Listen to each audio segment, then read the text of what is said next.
All right, this is example number 3. So not all the time are we going to get a quadratic equation that has an a value of 1. In this case, our a value is going to be 2. So we're going to have to perform an extra step here in order for us to complete the square. So the first thing that we want to do is we want to start isolating the variable x.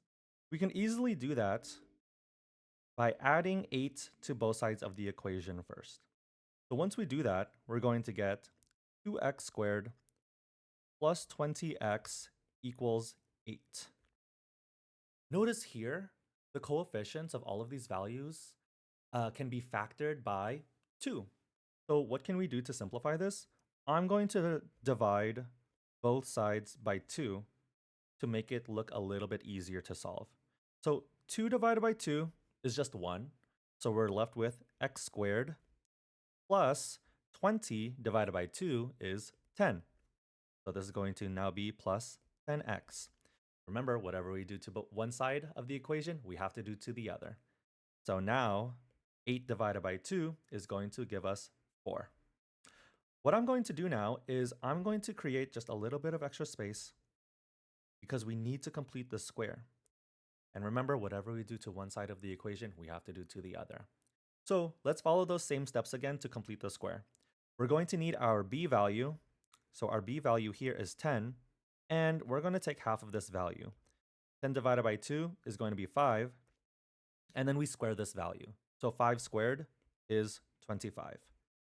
So in order for us to make a perfect square trinomial, we're going to add 25 to both sides of the equation. All right. So now what do we have? We have x squared plus 10x plus 25 equals, well, 40 plus 25 is going to be 29. Notice here on the left side of the equation, we have a perfect square trinomial, and we can factor that. What is x squared plus 10x plus 25 going to be if we factor it? It's going to become x plus 5 squared. Where did we get this 5 value from again? Right over here. And it's going to equal 29. Now we need to isolate the variable x. So what should we do to both sides of the equation? We're going to square root it.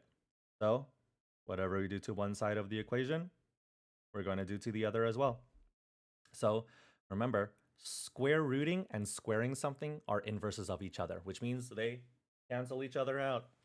So this is now gone. So we're left with x plus 5 equals, can we square root 29? Yeah, but we're probably going to get a decimal. So I'm just going to leave it as plus or minus the square root of 29.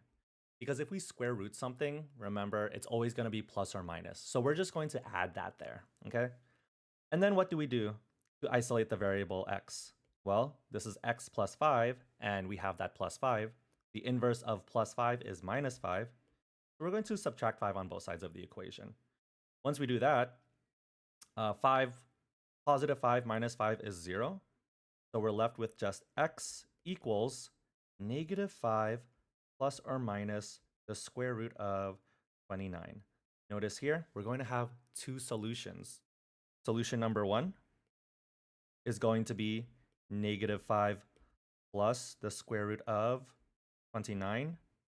And our second solution is going to be negative 5 minus the square root of 29.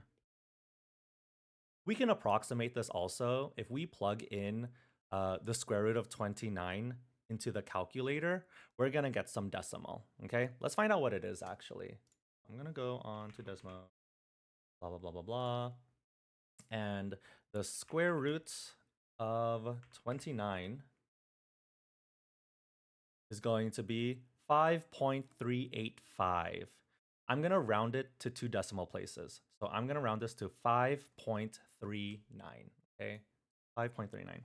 So the square root of 29 is approximate to 5 point, what did I say? 39. So now, what is negative 5 plus 5.39? That is going to be just 0.39.